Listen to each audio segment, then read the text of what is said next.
64 Valiant Steed here, and today's video is going to be about replacement door handles for the Valiant, the Barracuda, and the Dodge Dart. And we're talking about years of about 63, 64, 65, 66, I think. I don't know. But basically, if you go online, you can find replacement handles.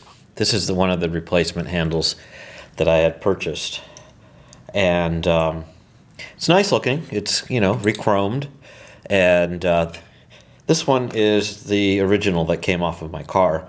And if you can see that there's a lot of scraping, peppering.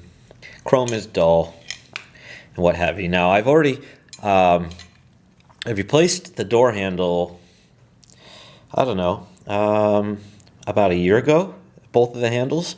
And this week I had a problem with my driver's door, and I took the handle off today, and the problem, it was all frozen up. Things weren't moving.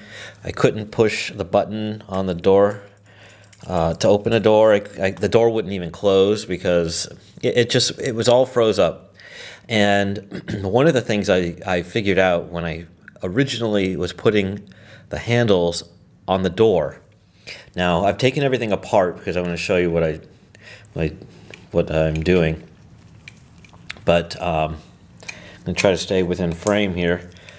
If you look at this little arm here, it's longer. I'm going to try to line those up. It's longer than the original. So when it's pushing on the armature, this is going to be this is off of a 63 Valiant, but this is the lock where the door when the door closes and it catches, and this is the inside of what it looks like. There's 3 different springs. This here is for where the door lock is when you push it up and down. So when you lock the door, say from the inside, or you use the key to lock it, this is for the key right here when you lock the door that way. And then this is where the door handle is attached. There's a long rod that opens and closes the door that way.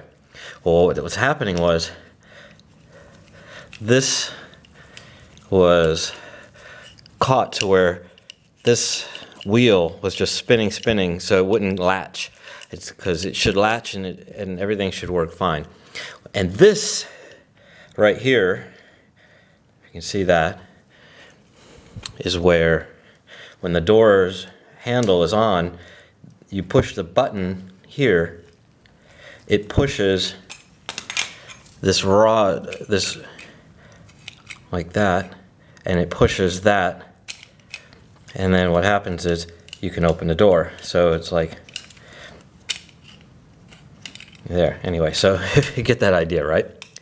So everything wasn't working. I thought I was going to have to remove all this, but it turns out I don't have to, because as soon as I let the door handle loose, and this is the replacement, and I had bent this even more so that it was actually way out here originally, and I tried to get it to be more in line with the original. And so today I thought, let me just go get the old handle. I had it still in the garage, and I figured out how to get the button out. Basically, there's the screw, that's a screw here, and on the new ones, this comes out. This actually turns and pops out. In the old one, it's notched out, so what you do is you have to unnotch it from here. So it's in here. I can't even get it back in properly, but I had to unrelease the screw, and then I pushed the button somehow, and I turned everything, and I got it out. So what I'm going to do is I'm going to use the original button, because leave it to the replacements. They never make the reproductions as good as the original. Okay, so this button comes off of here easily, and then that's all whatever, and it's a nice button, but unfortunately I can't seem to get the button off of the original. So I'm going to use the original button. Oh, and the other thing is that there's a gasket that sits on right around here. The replacement was broken and it was stuck inside, so that's no good. So I'm going to use the original gasket, which is nice and thick and much better. Put that back on, put that in here. I had just polished all this up. I'm using gloves because I didn't want to get it dirty, but you know, when you start dealing with greasy things, that's just what happens, right? And then I'm going to put this back on, just kind of quickly, just to show you that, and the screw.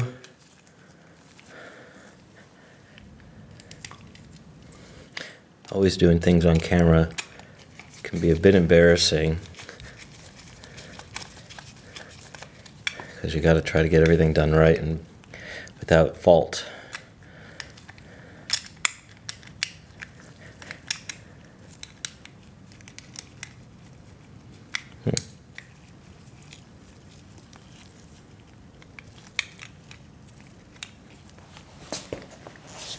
Let's see. There we go. Just gonna get it tight enough. The original spring is better than the replacement spring. It's got more tension than the new one. Now this should put me back in alignment better, because what I think had happened is that this got jammed in somehow, like maybe it moved, or maybe it got stuck on the top. You know what? I really can't tell you, but as soon as I pulled the handle off, everything worked. Everything moves anyway. Now you can't really tell unless you get underneath the car and you look and you see that there's a little peppering and scraping on there. But as I polished that up, actually I polished all that up, it'll wipe off really nice and clean, but it's gonna work better. And I'll be happy to have this arm on it over this arm, which is too big. Anyway, so that's what some of the things you have to deal with when you buy Reproduction. Same thing with the the remote mirror. I bought a Reproduction over having the original because, you know, I want nice new chrome is what I want. And to re-chrome this, I can have it re-chromed, but you know, these guys want like $100 a handle, or at least close to it. And for $100, I got both of the door handles, you know, and it's ready to go. I don't have to wait weeks on end. So anyway, that's what I wanted to show you. And if you choose to change your handles, you know, look at the armature rod before you do anything, and don't ever throw away your old parts, because a year later it's coming in handy, because who knew that I was going to have this kind of a problem. Anyway, thanks for watching.